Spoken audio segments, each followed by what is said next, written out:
Darkness of Dragons was a mildly controversial book at its release, to say the least. The first thing was the Moon x Keeply scene, which admittedly seemed a tiny bit rushed, and Moon was a wet rag who simped for Keeply for that entire scene. But even more controversial than that was the Darkstalker and Peacemaker reveal. People were outraged about it. It felt like a direct contradiction to the themes of the arc that you couldn't control dragons, that was shown with Pyrite, Ruby, Peril, Winter, and Fierce Teeth. It also felt like a slight letdown as all that build-up just led to a conversation. At least we got a cool battle out of it. This led to one of the most popular Wings of Fire fanfictions of all time and by far the most popular one-shots. Darkstalker's choice by Warrior Heart on DeviantArt, where instead of rejecting the strawberry that turns him into Peacemaker, Darkstalker eats it instead. But given Darkstalker's characterization, is this a fitting conclusion? Hello, I'm Rogan from Arcane, and welcome to my second and maybe final video on Darkstalker. It might not be, but inspiration hasn't hit yet. If you haven't heard, I'm doing Darkstalker December, 1 month of exclusively Darkstalker content to get all of my angst out. We are halfway through now, but plenty more is still to come. Speaking of that, if you haven't watched my previous video on Darkstalker, Darkstalker isn't just evil, he's abusive, I recommend checking it out. I will mention events that I've fully explained in that video in this video, and I don't want you getting lost. If you do not feel like watching that video, you can still watch this one, just be aware you might be missing a few events in the analysis I've put in. If you are new to this channel, please think about subscribing. I publish Wings of Fire and Warrior Cats content frequently and would appreciate the support. So my current subscribers, thank you so much for supporting me through this crazy journey. Without further ado, let's begin. We're gonna dive right into the thick of it with a reading of the passage where Darkstalker becomes Peacemaker.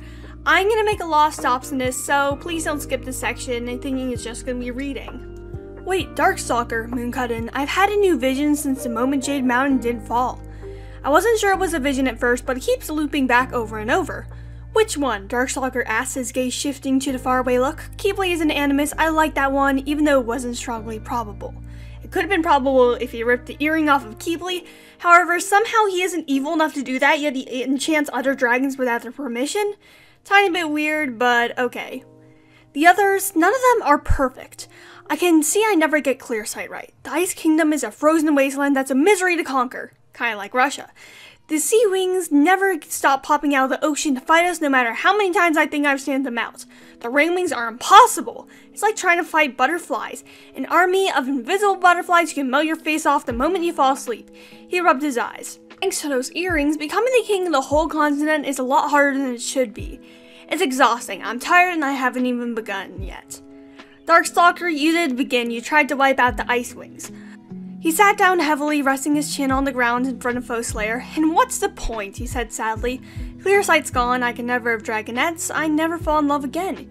You're still my only friend, and you and Mother spent the rest of your lives yelling at me. He snapped one of the ice-colored flowers off of its stem and crushed it into tiny purple fragments between his claws. Isn't that what you see, Moon? This feels a lot like guilt tripping. He's blaming Moon for his future being bad instead of himself. All of his choices have backed him into this corner. He's proven himself untrustworthy, and he caused all of his problems just because he wanted to make other dragons like him and think he was the best, which he thinks he is himself. Not exactly, she said. The vision I see, I don't think you'd be able to see it. He raised his head and looked offended. Oh, really? You can see a future I can't? I think so, she said. If I'm right about it, it's a vision of a dragonet. He's growing up in the rainforest. He loves to weave and fish and sing. His favorite fruit is strawberries, which he and his friends fly to the mountains to find. He teaches himself to make jam and pies, and he writes a song called Strawberries as Big as a Scavenger's Head, which becomes an anthem for a yearly strawberry festival. He lives a peaceful, ordinary life. He marries the tribe's blacksmith, and they have 2 funny little dragonets who steal strawberries and make him laugh every day. They're with him when he dies quietly in his sleep. She paused, watching him expectantly. Well, I don't know who that is, he said. She kept looking at him and he frowned. I mean, who loves strawberries that much? I've never tried one. They look like they're full of seeds. Of course he can't imagine himself as Peacemaker, or rather this older version of Peacemaker, because he's always viewed himself as someone with such an extraordinary destiny that he can't even view himself settling down. Really? Moon said with a little laugh. Not at all. You'd like them. I saw some over here, Foeslayer said, searching a patch near her talons. She plucked one of the dark red fruits and passed it along to her son. He held the green stem between his claws and eyed it suspiciously. He said, The vision is me? You think the dragon is you without your powers, said Moon. You without your memories, a new you with a chance to start over. Darkstalker snorted, little puffs of flame shooting out of his nose. Why would I ever give up my powers? I'm the most powerful dragon Imperia's ever seen. Everybody wants to be me. I don't, said Keebly.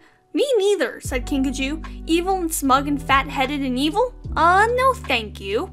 I'm not. Darkstalker started and then surprisingly fell silent.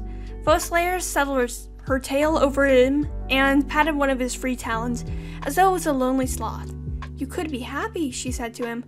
You could be loved, but you have to choose it, said Moon. You're the only dragon who can make it real. Imagine it, Darkstalker. If you turn yourself into a different dragon, you could actually do good things for the world. He shook his head vigorously. That's ridiculous. Without my powers, what would I do, make pie? You must be joking. Couldn't I do a lot more good things with my powers intact?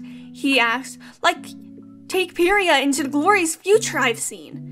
Darkstalker continuously looks down upon dragons without powers and only uses them as tools like Winter and Fierceteeth. Of course he wouldn't want to be put in this position that his victims were in. I'd rather have pie, Kinkajou said. Moon shook her head. The future of Pyria is not your own personal scroll waiting for you to write it, Darkstalker. The only future you control is yours. And you've not brought happiness to the dragon tribes. We don't want that future, you see, if we have to travel your dark path to get there. I feel like he doesn't only want to control the future, he wants to control other dragons too, and he's definitely done so far. Darkstalker spun the strawberry in its claws for a moment, thinking. Do it, Foeslayer said quietly. Become a dragon again and I'll take care of you. I want to. We'll be happy this time. All I see displays darkness, he said, touching his forehead. Darkness is all the rest of us can see if you do become king, Moon said. But this way, no, he said. I can't do it, I won't. Moon blinked, looking bewildered. But my vision, I'm sure this is the path you choose.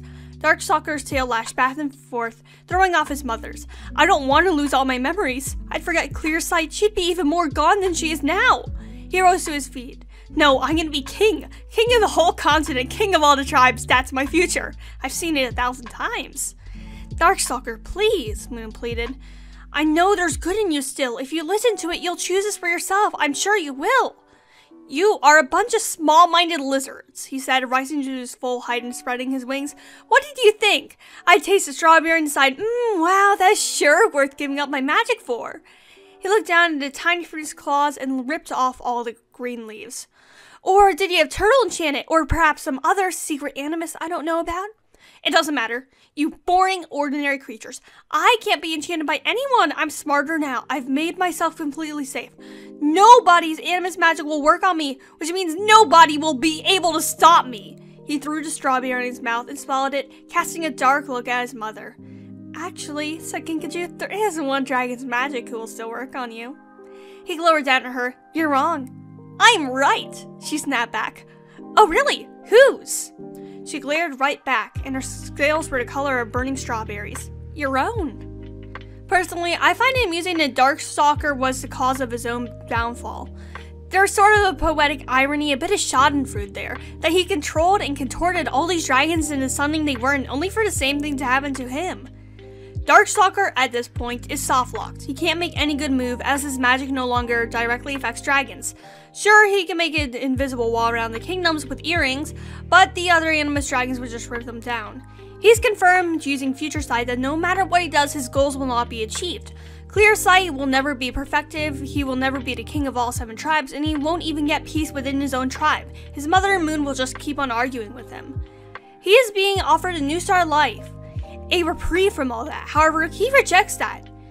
The thing is, he doesn't want to lose his powers. In losing his powers, he loses what justifies his arrogance and feelings of superiority. Even though he wouldn't be this new dragon, he can't stand the fact that, in a sense, there's nothing special about him besides his powers. He'd have to admit that he doesn't have the divine right to control other dragons and make them do his bidding. And even worse, by becoming a new dragon, he'd have to admit that his destiny was a ruse, and everything he's worked for this entire time has just never amounted to anything, and all the dark path he's gone down has just led him to a dead end, and all that work was for nothing. Even though his destiny will never come to be, and he knows that at this point because of his future vision, he just can't bear to admit that he was wrong about that.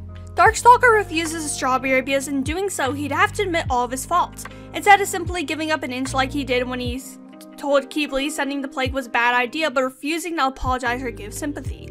In total, Darkstalker's ego led him to all of his actions. He believed he knew better than other dragons, so he manipulated them, such as Clearsight's earring that made her not see bad visions, or Fathom's goblet to wipe away his memories despite his wishes. Even when he saw the future and knew it was grim, he decided to try and argue with fate itself because he was so convinced he knew what his destiny was. Darkstalker could have never accepted a strawberry because it meant accepting that other dragons can be better than him at times, and that he isn't the superior dragon he thought he was. Woo, that was a lot of work. I think I summarized this character well. Thank you all for so much support on the last episode. I'm glad that I managed to change a few opinions on his characterization, and that so many of you found it thoughtful. If you like this video series, feel free to subscribe. I frequently post Wings of Fire and Warrior Cats content, and we are upcoming on 2K. I'm thinking of doing a raffle alongside some other content. I'll keep you all updated. If you have any ideas of what that can be, then comment down below. I have no clue what I'm doing for 2K. I think I did an art raffle for 900, but I don't know. Thank you so much to my current subscribers too. I wouldn't have gone here without your continued support. Thank you so much. Until next time, Brogan out.